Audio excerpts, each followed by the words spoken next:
Soil is not a bag of nutrients. Soil is a living civilization beneath our feet. We can actually convert deserts into forests, you know, and it can be done, and it has been done. Ecosystem that people can utilize maximum nutrient use efficiency by using the chemical one, biological one, and The future of farming is not more chemistry, it is better biology, carried by better intelligence.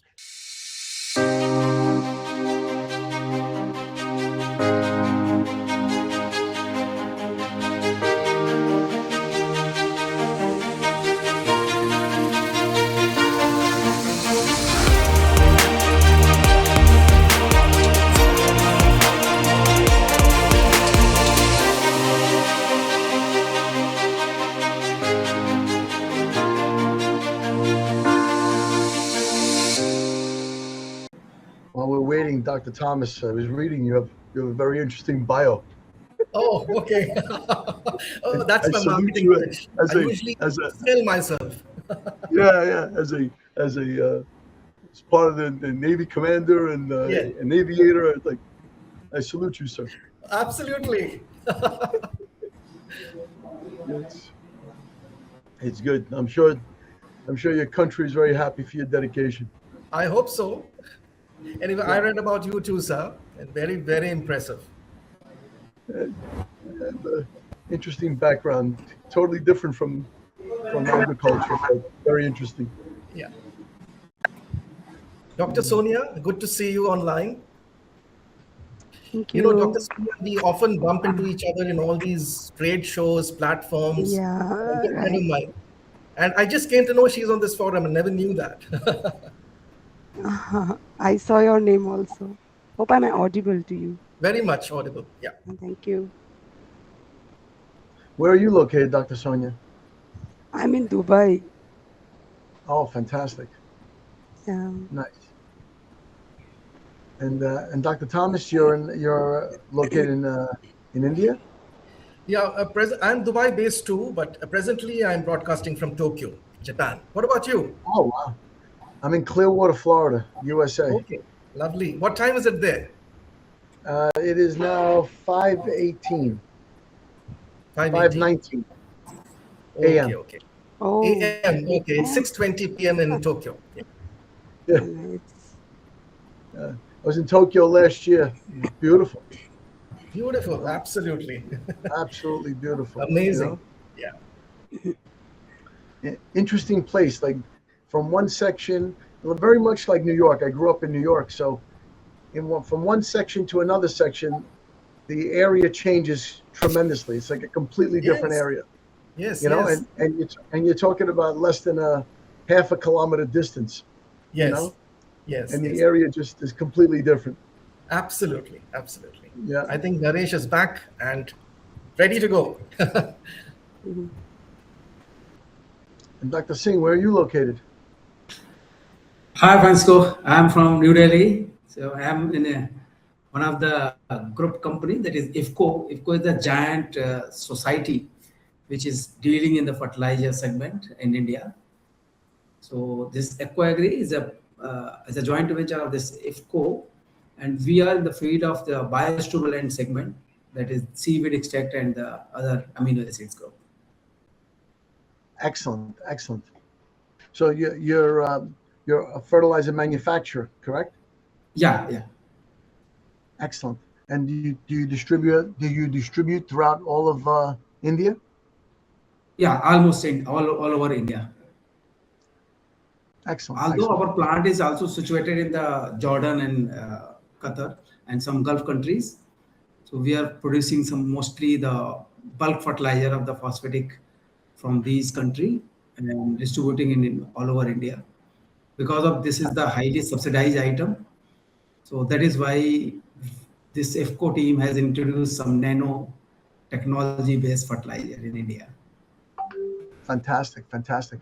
Um, our company is in the process. Well, we've already developed a fertilizer formula, but Okay. we won't be launching it until 2027, as we're in the final stages of of, you know, the testing it, you know, just to make sure that it works perfect with our signaling system.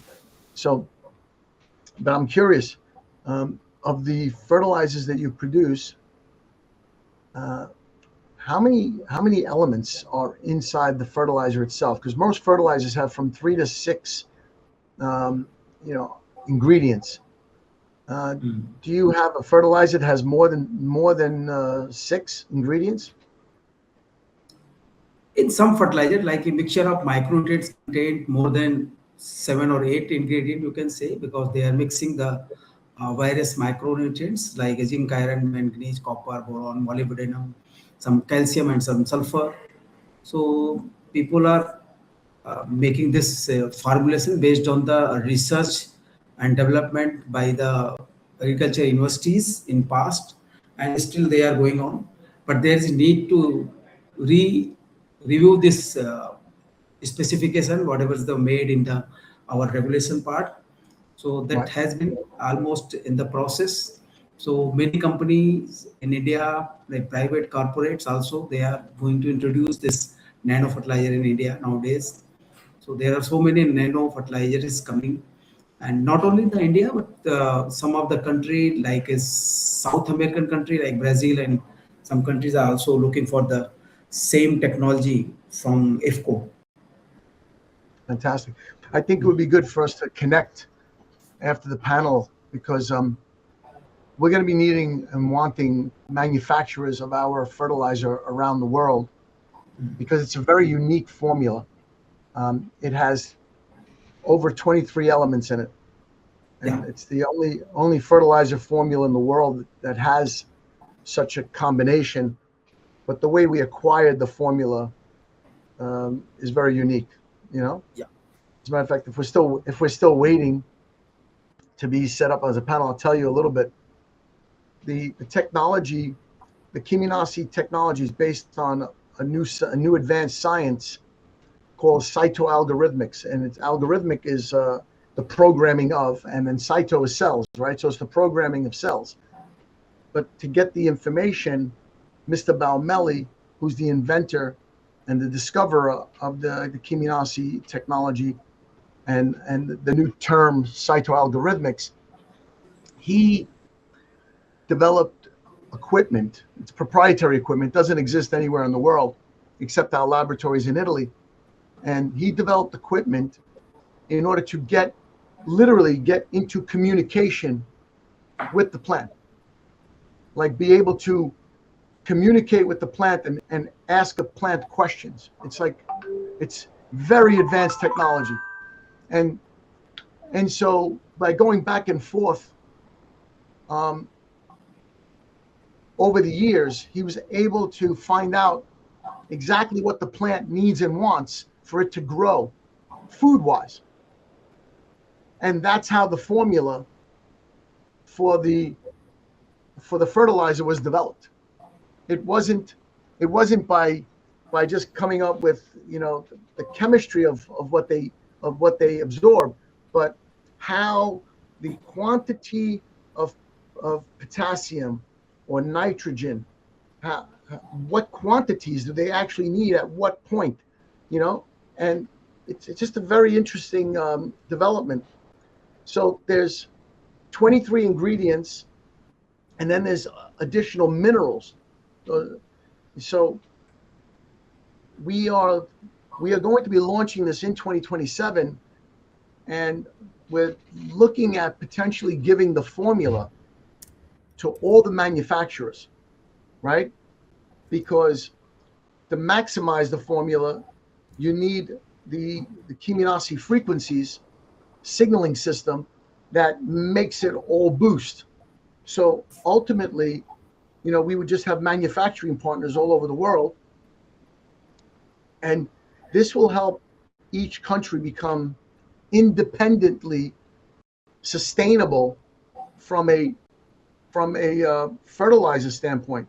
Like the importing of fertilizers from other countries and the costs of importing and the delays because of wars, unfortunately, and all kinds of other problems.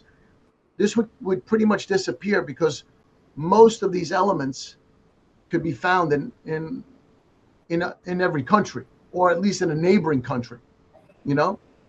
So I think it's going to solve a big fertilizer problem for the world, and I'm looking forward to, talking and working with fertilizer companies such as yourself, in collaboration to even make the formula even better, because I'm sure you have technology that can improve even what we've created.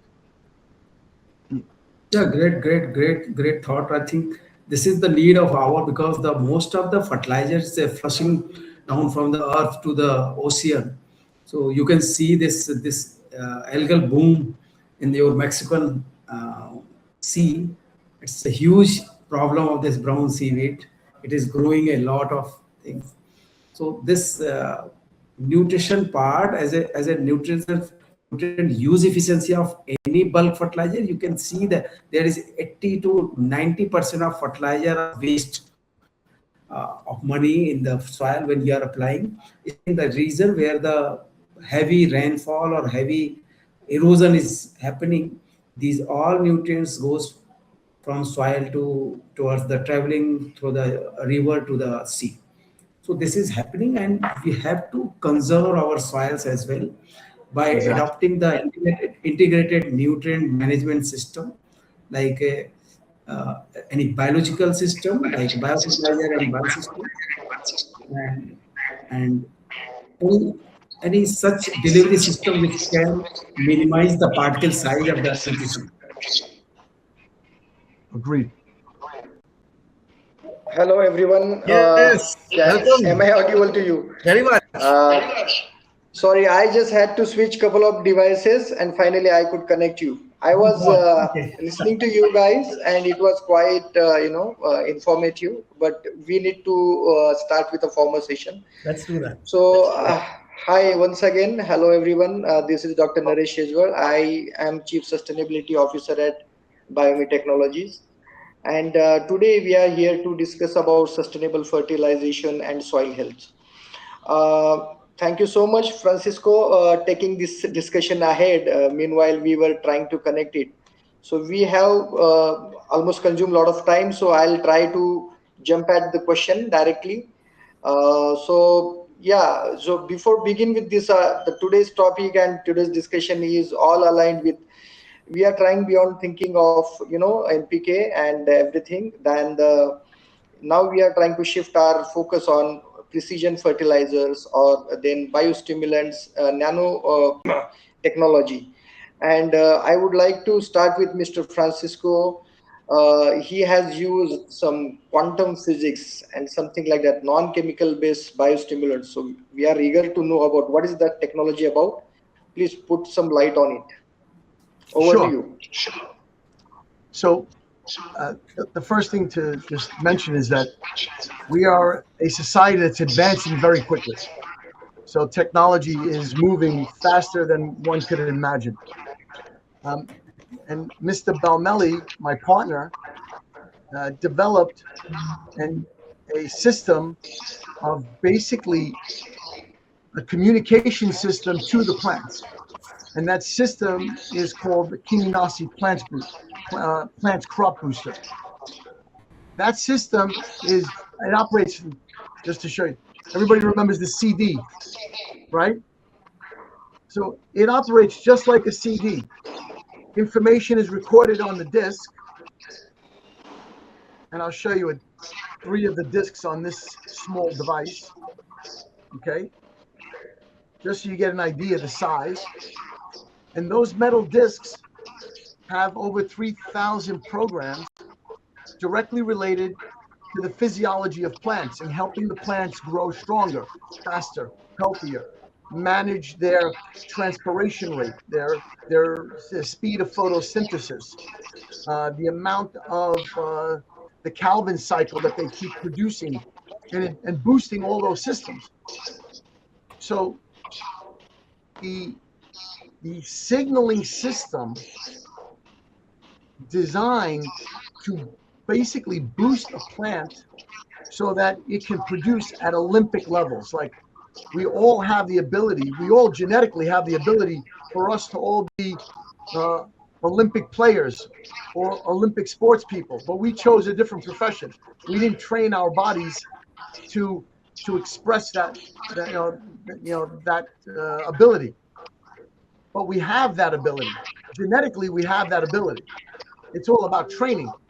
So each plant has the ability to become a lot stronger than we've seen genetically. And the programming that Mr. Balmelli developed is giving that information to the plant through the irrigation system. This device gets attached to an irrigation system, and as the water passes by, it programs the water. And then the water arrives to the plant like normal. The plant absorbs it. Now the programming is inside, and the plant has all the training it needs to become a higher producing Olympic type plant. And yeah, it's quite fascinating. I wouldn't expect anyone to believe us, except for the fact that we have completed over 102 scientific trials. 65 of them are published on our website. We have 2 peer-reviewed papers, and we have another peer-reviewed journal that's going to be coming out soon. Plus, we have about 3 or 4 in the process of completing over the rest of 2026. So people will find out more and more about this as we've expanded in several countries around the world. I hope that gives you a little bit of an overview. We are also releasing our first book. Target is before the end of 2026. Great to know that. It's quite interesting. It's a quite interesting thing, and it's something which actually aligns with our ancient Indian science as well, because we have been dealing with water, like energizing water with different methodologies. But this is something very fascinating. We'll definitely explore it more. I would like to go for next question to Dr. Thomas. Please, so for decades of agriculture has been driving by NPK thinking, and in your view, how should the world move from chemical nutrient delivery to intelligent soil regeneration using bioinputs, biochar, nano solutions, and data-led soil health systems? Over to you, sir. Thank you, Mr. Naresh, Dr. Naresh. So, for more than a century, modern agriculture has looked at soil mainly through the lens of NPK, nitrogen, phosphorus, and potassium.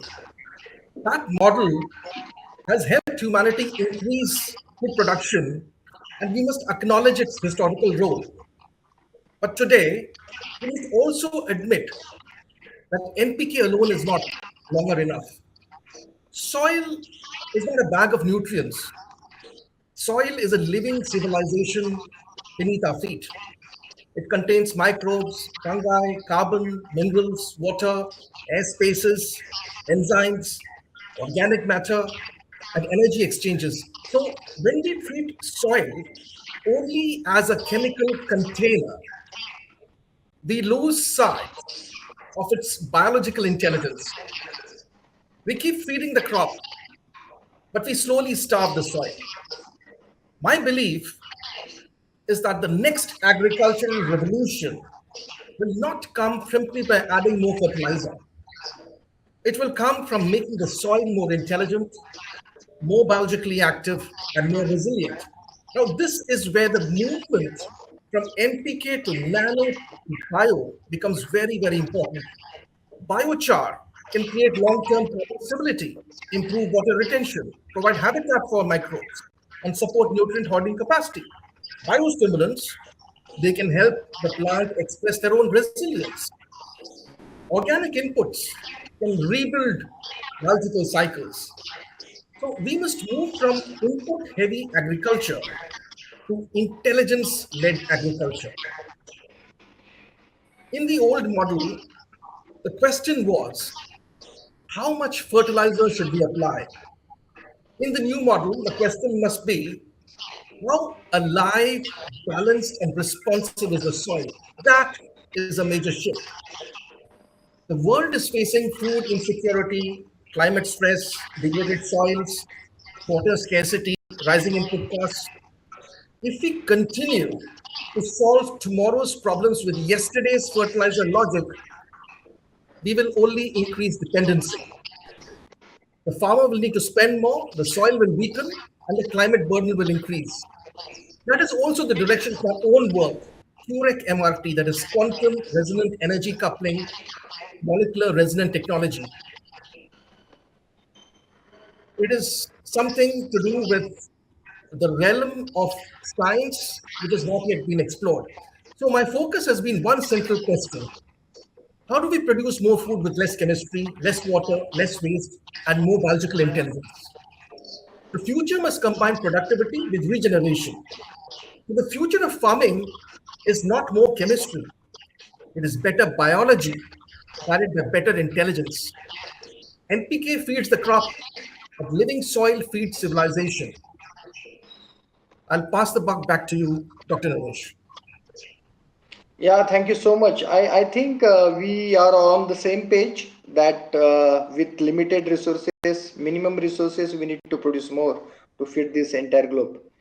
Thank you for that. I'm moving on to Dr. Sonia Goel. Dr. Sonia, so do biostimulant really work efficiently under real field conditions, or are they overhyped? This is really an important question because we do see this is happening at the grassroots level, and these kind of biostimulant are really overhyped. Please put some light on this. Thank you for the question. Yes, I'm very happy to be associated with ATENS first of all because they are producing biostimulants, and more than that, what we are doing, we are observing how they work. So that is very nice to see that actually they work. Uh, they are overhyped also, maybe somewhere, but the main thing is how to use, what to use. Everything should be planned, like we are all related to science, and we know that a fire can have many applications. Likewise, technology, we can use it in a positive manner, we can use it as a negative manner. But if we really want to see the beauty of these microorganisms, really, I'm very happy to see how they are actually related to sustainability. If we talk about sustainable solutions, then we should have a faith on these biostimulants, because they can help the soil to rejuvenate, to help the plants to make nutrient rich products, not only the yield making and making more fruits and making more crops, but nutrient also is a uh, actually why we need food. So it should be nutrient rich food. So for me, they can be overhyped somewhere, but yeah, but they are very impactful. And I would like to invite all of you to come to Spain and look at the beautiful environment which they have created for showing the actual impact of mycorrhiza and trichoderma based solutions. Thank you. Yeah, yeah. Thank you so much on talking about nutrient-rich food. This is something recently policymakers have started talking about after residue-free food. They are talking about nutrient-rich food, and this is something need of our. I would like to ask next question to Dr. Jitendra. So, can you please explain us this about agronomic efficiency? How do nano and bio inputs improve nutrient use efficiency compared to bulk NPK, and how do they work together to protect yield while reducing the chemical use? Yeah, thank you, Mr. Naresh. I think great discussion going on. I think this is the major topic just after the war started in the February, because of the huge requirements of the fertilizer is fulfilled from these Gulf countries majorly, and the route was totally blocked by the uh, because of the war. So now people are exploring some other ways in India. They have started the exploring the what is the alternate of the bulk fertilizer actually. because everyone knows that there is only 20 to 30% nutrients use efficiency of any bulk fertilizer. Whatever we are incorporating into the soil, it goes almost either into fixed into the soil or either is leach out into the soil from soil to river or river to sea. So that need to be protected into the soil. This is only uh, increased by this nutrient use efficiency by improving the soil physical, biological, and chemical properties. And the best way is to incorporate all the biomass of the plant or animal, whatever we have currently, convert into the potential organic manure or maybe some biochar or maybe any organic biomass substances which can be converted into the energy source for the beneficial bacteria which is available into the soil. We need to protect this bacteria into the soil so that the complete ecosystem of the plant can be enhanced and this nutrient use efficiency can be altered. So there is not a problem of the nutrient application. We need to introduce the system, ecosystem that people can utilize maximum nutrient use efficiency by using the chemical one, biological one, and some maybe some other way. So this is the nutrient use efficiency. This is the integrated nutrient management need to improve by adopting the nanotechnology based fertilizer, because what is the happening in the farmers level now? If the farmer is small scale, the small farmer easily adopt the spray material. But when the farmers are having large, they are avoiding to spray the material through any means. Although there are so many new technologies introduced in the all over world, like a drone technology, so that people can spray, but it is not efficient itself. So we need to introduce this nanotechnology, biostimulant, biofertilizer all together so that this nutrient yield efficiency can be increased. That is the need of our generation. Yeah, thank you so much, Dr. Jitendra. Integrated nutrition management is something which all of us are talking these days, and farmer also getting awareness about it. I would like to move on to Francisco for the next question. I'm just trying to club both two questions together so that you can just provide same answer for the.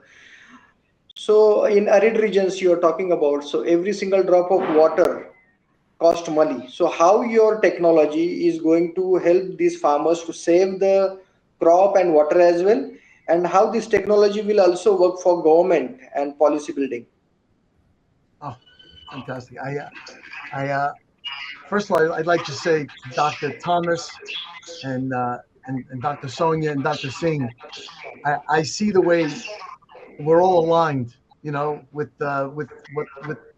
what we believe in, because Dr. Sonia mentioned about the microbes and how important they are to the environment, and Dr. Thomas, you said the same thing, like we have to support the nutrients to the biology, which is the microbes, and then and and Dr. Singh, you're basically saying the same thing with the support of biochar uh, to support the environment, because that's what's going to make the efficiency of fertilizer. So this actually ties in really nicely to answer the question, Dr. Naresh, because there is a microbe, right?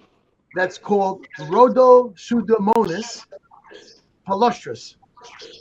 That microbe, okay, that particular microbe, uh, as a byproduct of nitrogen fixation, that particular microbe will bind hydrogen and oxygen to create H2O.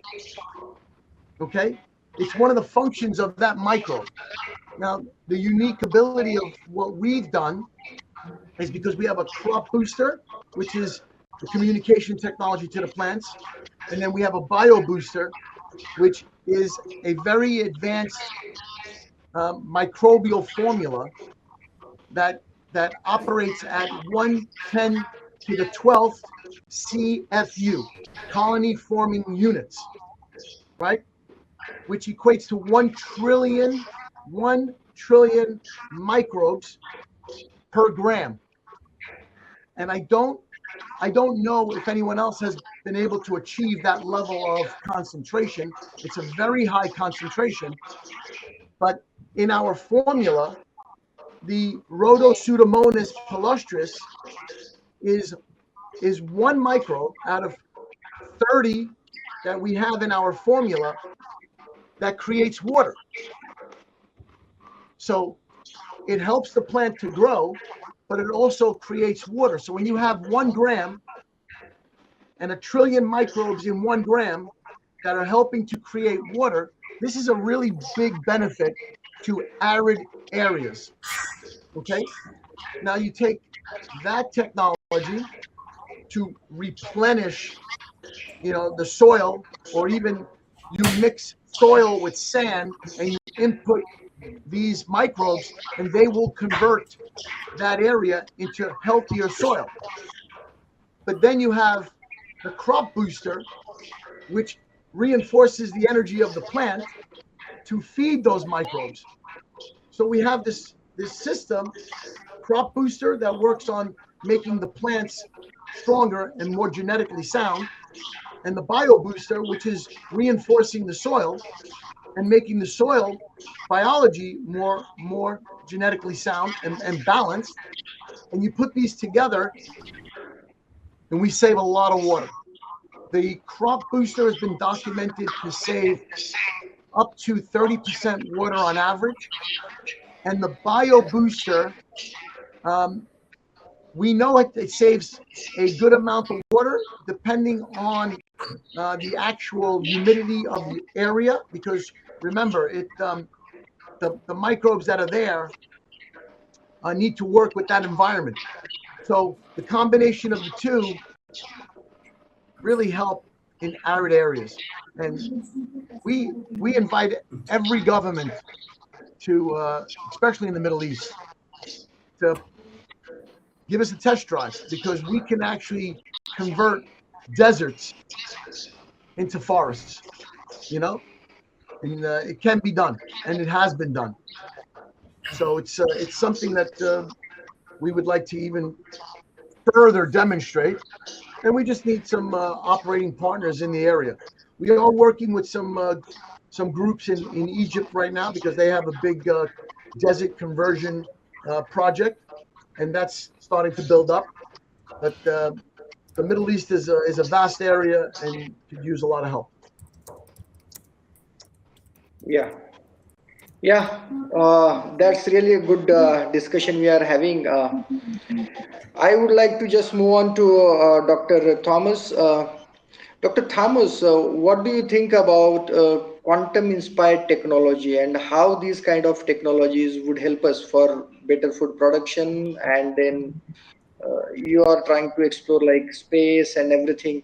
Can you just explore, just explain this? So how this can be connected to this ecosystem of farming? Most certainly. So, since a decade, we've been working on the quantum science part of how we can go from traditional agriculture to something more.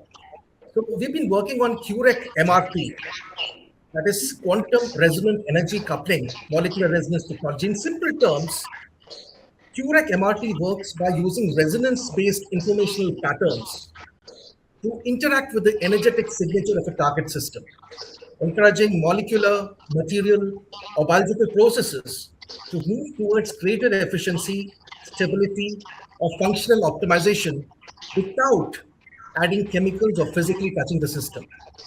So, like Francisco said, desertification turns into oasification. That does not mean Francisco is my competitor. It means we work together to turn Earth's deserts into oases. So at the heart of QREC MRT is a simple but profound scientific idea. Matter, energy, and biological function are not isolated realities. They are deeply connected. And in agriculture, we normally speak in the language of chemistry and biology. We speak of NPK, microbes, water, roots, carbon, enzymes, soil organic matter, and yield. All that is correct, but it is still not the full picture. At a deeper level, agriculture is also an energy system.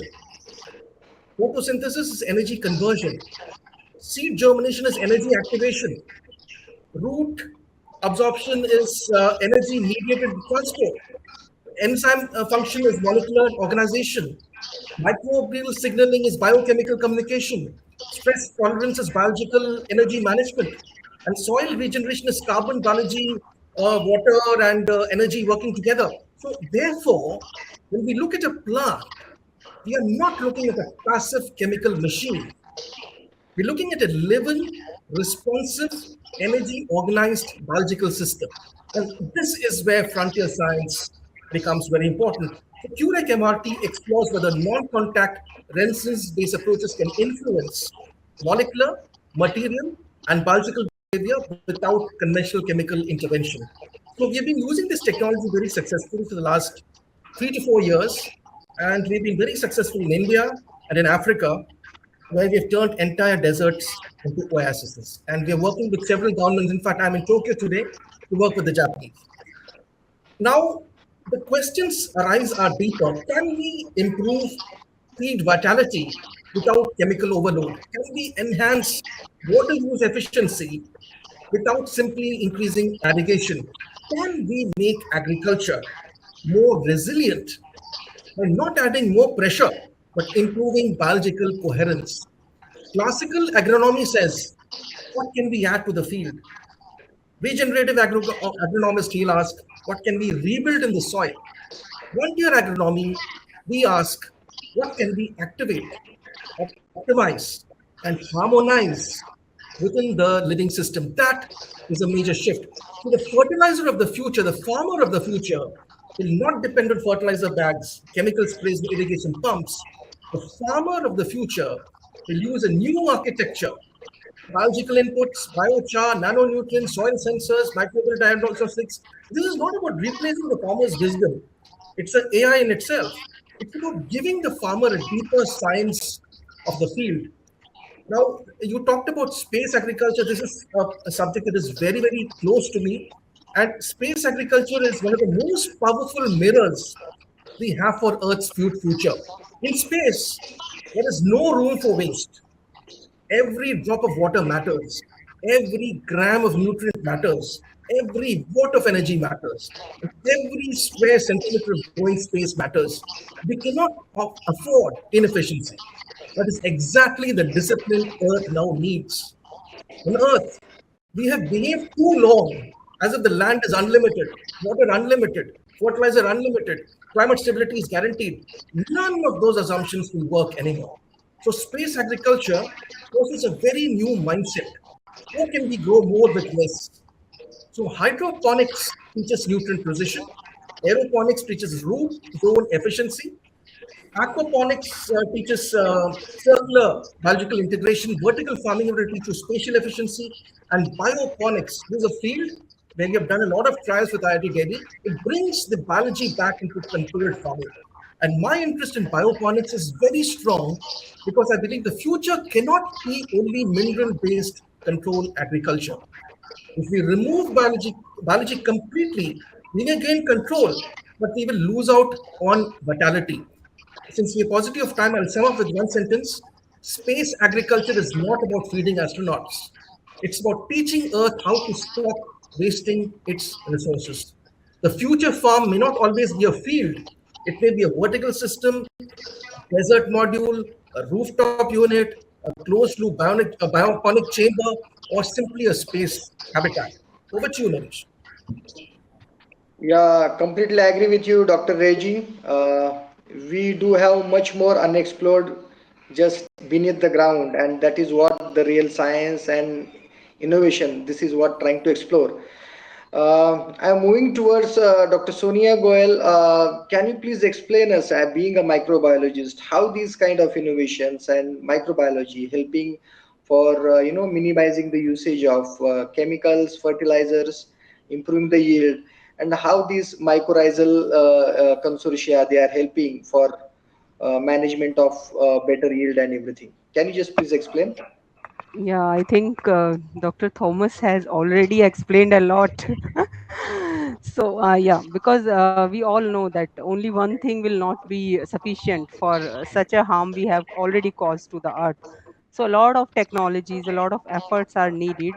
But personally, I feel that yes, biostimulants again can be a part of that whole story.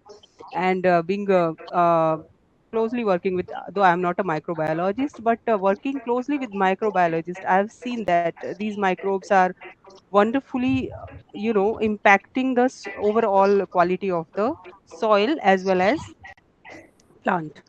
So we have done metagenomics and metabiomics, so completely how the plants are reacting to the changes in the soil, changes in the water, so they are helping the plants to improve their overall performance.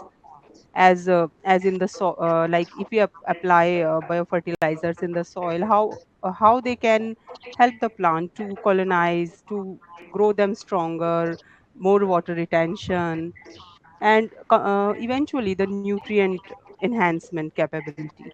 So they are actually providing, positively impacting the overall quality of the plant. That's I'm very sure about. Yes, thank you. Yeah, thank you so much. So we have been talking about these new innovations, the biostimulant and all this. I would like to move towards Dr. Jitendra, and please put some light on about this commercialization and return on investment aspect. So what are the biggest commercial bottlenecks in scaling these advanced formulations, and is shelf life? Just put some light about it. Just Yeah, regulation and everything. yeah, because of the if any new technology we are going to introduce in the current ecosystem, it is very difficult to adopt by the farmers. So always there is need to do some market development activities by these corporate companies who is involved in the their product promotions activities, because we cannot expect the major portion from the government agencies, although they are sufficient in country, but we have to train whatever the knowledge we have generated in the our lab, from lab to land. It should be disseminated properly so that the end user can easily use this technology. Because what is happening is nowadays so many companies are now going to introduce their own biostimulant formulations. So you know, the in fertilizer control order in the India, there is more than 192 different formulation of biostimulant has been introduced. So different companies are doing their own formulation, and they are going to train the farmers, dealers, and distributor network for their uses. But exact appropriate use of each biostimulant, there is a need to disseminate this knowledge to till the end point, because there's two or three biostimulant in domain. That is, one is seaweed, one is humic, one is amino acid. All are having different domain. They have different uses, because humic acid create the environment for the microbiome. Amino acid create the environment for the plant cell division and cell elongation. And this seaweed biostimulant is majorly because of it has inherent hormones and enzyme. It can do some productivity and some growth development, and up to a certain limit of abiotic stress management. Because of stress is the major things which need to be addressed by the biostimulant.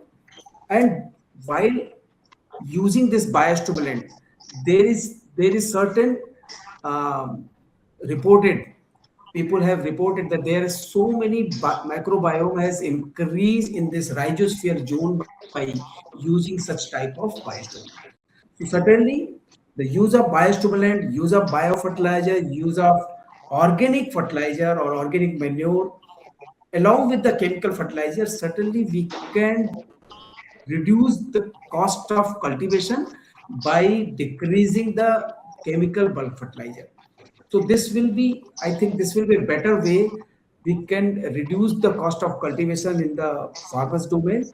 And by using these other fertilizers along with the this bulk fertilizer, people can address all the commercial from the corporate point of view also, because chemical fertilizer does not create any public uh, activities. But for the organic fertilizer or biostimulant, when you are going to introduce these fertilizer to the farmers, I think it will create some knowledge dissemination from the lab to land. That is the need of our, I think, Naresh. Over to you. Yeah, thank you so much. Uh, I am moving on to next question, which is about the carbon market, and this has become very vital when it comes to agriculture. I would like to ask Dr. Francisco, can you just tell us what do you think about the present carbon credit system, and what are the missing links? And what are you feeling about like the innate ability of plant to capture or to photosynthesis and then store carbon in different way if something is augmented with different innovation or technologies? Just explain something like that. Sure. First, I just want to make one correction. It's not Dr. Francisco. I'm not a doctor, but I am a forensic investigator. Much like a scientist, I investigate numbers Okay. and statistics and data. But thank you very much. Um, I have the pleasure of dealing with doctors of agriculture all over the world. So I've learned from so many. I feel blessed in that regard. Uh, the carbon market is interesting. Uh, I say it's interesting because we're focused on carbon, but I don't think the real problem is carbon. We should be more geared towards nitrogen. Carbon is a part of it, but nitrogen is a bigger part of it. Uh, I'll give you an example. The and this is again my study of data. This is based on my study of data. Someone may have a different opinion, but the atmosphere currently is made up of something around 77 to 78% nitrogen, the atmosphere. But if you looked at the atmosphere studies from 40, 50 years ago or more, it was like 2% less, like 74, 75. Okay. And so the increase in nitrogen is what's heating up the air. And carbon is a very small part of that. Nitrogen is a much bigger part and commanding part. So I think the world should start shifting to a nitrogen market, and measuring the elimination of nitrogen, because as other doctors in this discussion have mentioned, nitrogen gas off, okay, is a big problem because there's a lot of waste from the nitrogen fertilizer that's being put in the soil. It's being put in the soil. It's not being used by the plant. It's being wasted and it's gassing off, and it's creating a problem. Where we have our solution to this is simple. Between the crop booster and the bio booster, we get the plant to produce more biomass, retain more carbon and nitrogen within the plant. Immediately after the harvesting, okay? Immediately after the harvesting, there is a microbial formula that we recommend to be sprayed over the biomass for those farmers that leave the biomass in the field. That microbial formula will break down the biomass and convert it into fertilizer for the soil. But if you don't put the microbes there to break down the biomass, then eventually the deterioration of the biomass will gas off, and the nitrogen and carbon will just go back into the atmosphere. And so we're just wasting more energy and wasting more time. But with the right microbe formula that we spray on top of the biomass, it'll break down the biomass, convert it into usable fertilizer, store it in the soil, and then the next season when the farmer is ready to plant again, All he has to do is do a soil test and realize I have a lot more natural nitrogen in my soil. I have a lot more CTC in my soil. There's more energy in the soil. And so he can adjust his fertilizer program to reduce his fertilizer because a good portion of it is already in the soil because of the preparation work. So, and this is something that we should be challenging farmers to go into a nitrogen market. That's what I believe. Okay, that we should start a new market system called the nitrogen market, not the carbon market, because the carbon market is a very small portion of it. The nitrogen market is really where the bigger problem is coming from. And yeah, I would love to find out if anyone has a different viewpoint on that, because I love to hear the other viewpoints from everyone else. But thank you for that question. It was It was an interesting question. Back to you. Yeah, I think your suggestion the market would definitely think about and welcome it, because market is always looking for something new to monetize upon. So yeah, I'm just moving on some in the same line like carbon credit. When we are talking about carbon credit, I'm just coming to Dr. Thomas. Uh, how do you feel about, or what do you think about this carbon credit ecosystem? It is more financial, less biological, the technical jargons, and then volunteer reporting, and then MRV, then the gold standards. Then what are the hurdles and what are the obstacles? What do you think? Thank you. This is actually one of the most important questions in sustainability today, because carbon markets are standing at a moral and scientific crossroads. A carbon credit must not become a paper invention. It is not just a certificate, a spreadsheet number, a trading instrument, or a compliance token. A real carbon credit must represent a real change in the living world.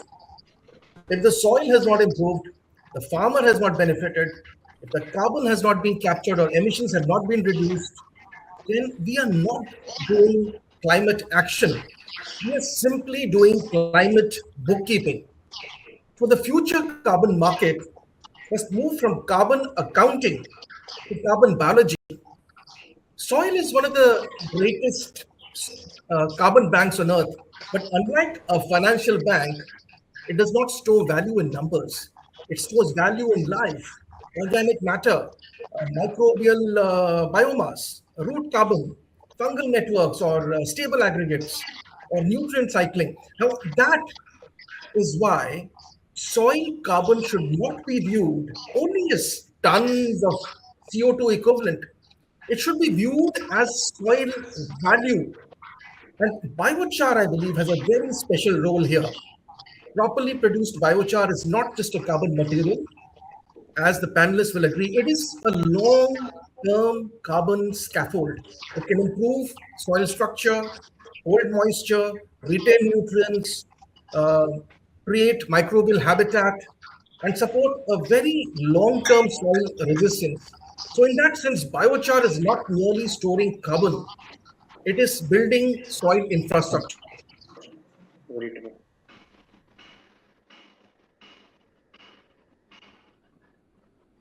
Yeah, I think there is something technical glitch.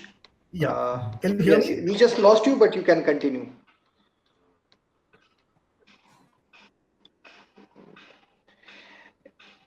All right. So Dr. Thomas was talking about biochar is not Yes. mere carbon Can you all storage. hear me? Yes, yes. Now we can hear you. Yes, please.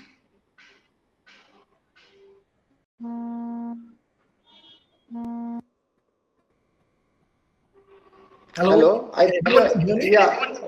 Yeah, we are losing you, but fine. I think you have covered your point very well. I would like to move on to Dr. Sonia. Please be succinct and crisp about like how these microbes and consortia and biostimulant could, help these carbon market programs. If you can explain something on this.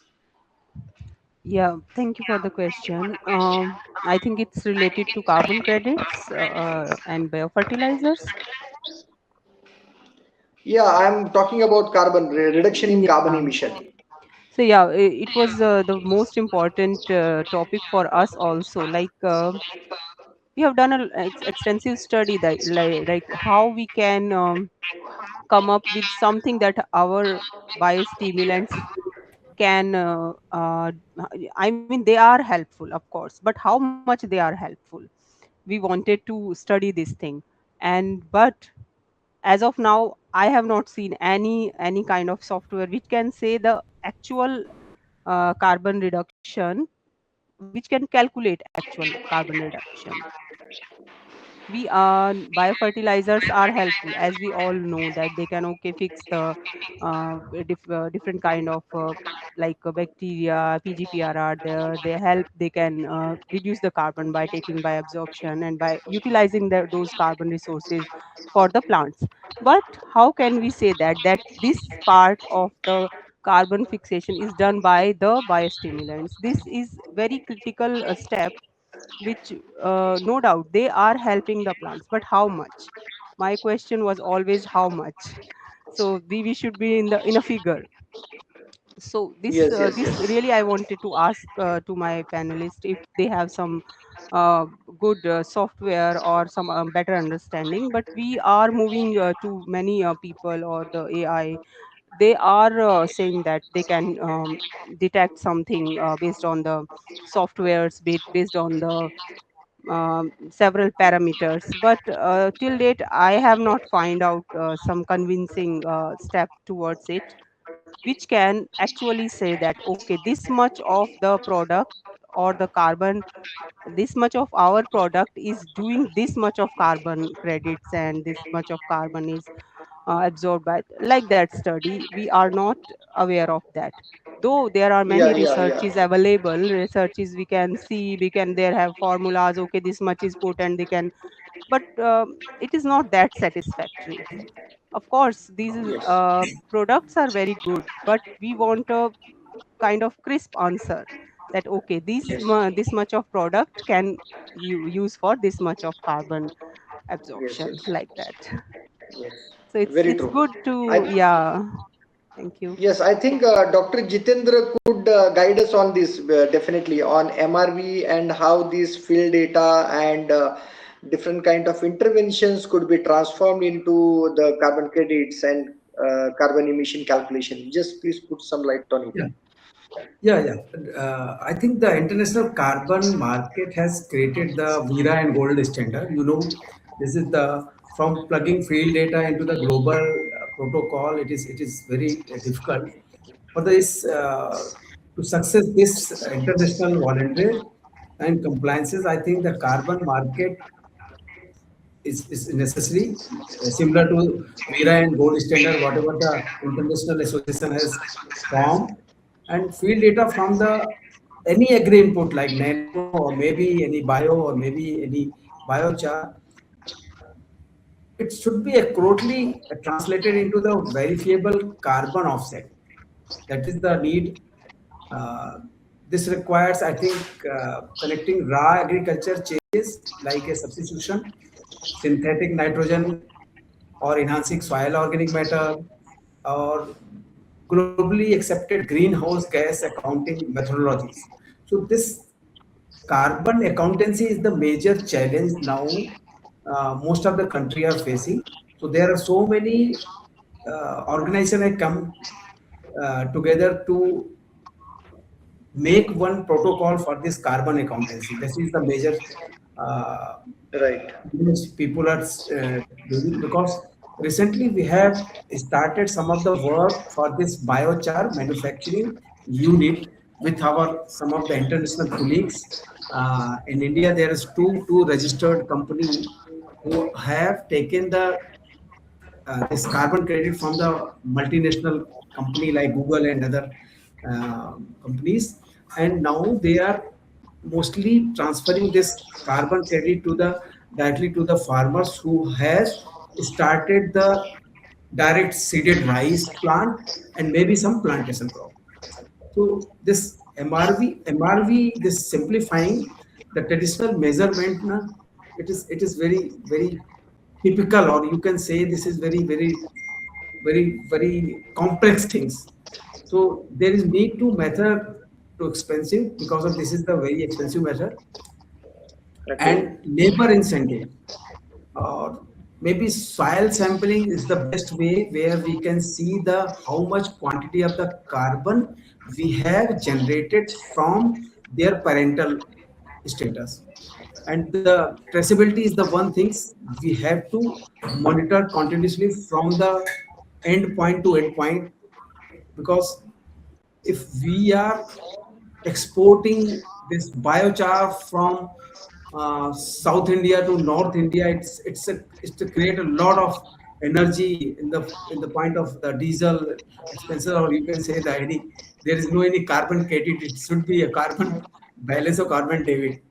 So, Okay. and the remote sensing, one of the things, remote sensing is the major people are using for uh, capturing the data of direct seeded rice currently. So this is Okay. the two things this company they are doing currently in India. And process based bio model, I guess, simulates carbon sequencing and dynamic under specific bioinput regimes. This is also necessary. So there is need to develop the data base on the basis of the different soil structure currently in India. On that basis, there is need to generate this data, because most of the people are now going to convert their agri biomass into the biochar, or maybe some pellet for the Right. feeding as an NTPC feeding agent. So that is not generating any carbon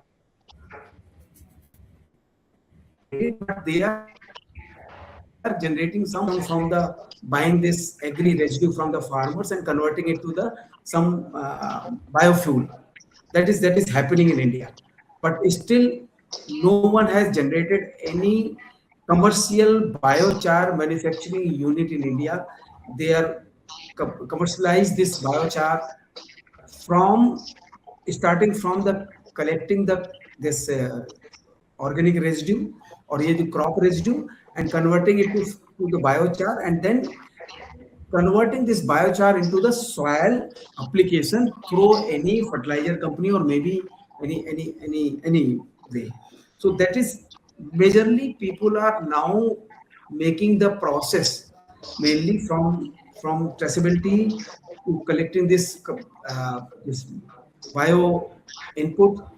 That is major things. Most of the company who has taken this carbon credit from this multinational company, they are still struggling because they want to participate directly into this carbon credit.